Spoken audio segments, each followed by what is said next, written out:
from your computer, and that's the way that virtual adept magic can work. Of course, some of these applications I'm talking about are vulgar magic, but that's for another video.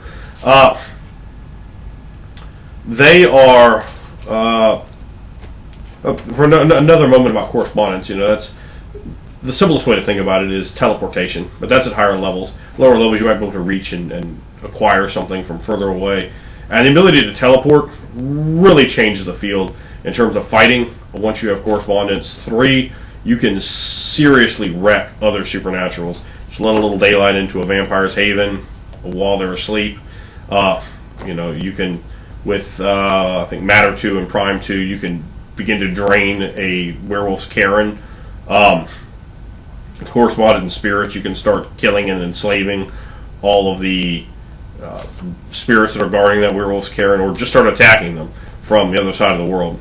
It's a real game changer, and something definitely, of all the spheres, is the one I would definitely caution people about allowing players in a multi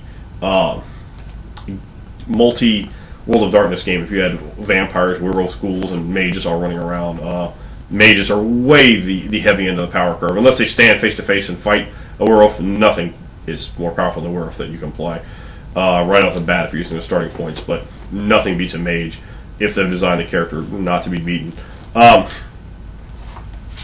Another note of correspondence, something like a person who could stand there and make 1,000 out of 1,000 free throws in basketball. That's correspondence, spatial awareness, or do the same thing with billiards. Just shoot perfect game after perfect game after perfect game, because they have that understanding of space and geometry and angles, and then the ability through their force of will and their correspondence use to put that into practice and do it with perfection. Those are the traditions. There is a tradition that is, or a group that's kind of cast off to the side of the traditions called the Hollow Ones. They are like these gothic group. I think they're really more of something. This is a game from the 90s, something of that time period. They probably don't quite transcend as well into the modern day. I don't know, maybe they'd be emo kids or something like that. But they're kind of pushed to the side and spit on a little bit, as they don't have a sphere or a large numbers. A quick note on Paradox. A lot of the effects, if anything, that you and I and everyone else watching this video would agree cannot happen, like someone throwing a fireball down the street. Well, now these people could do that, but if we say no, you can't, they're going to take Paradox, which can do as much as erase them from existing, or just make them feel sick. There's a lot of ways to get that to come down, but it eats.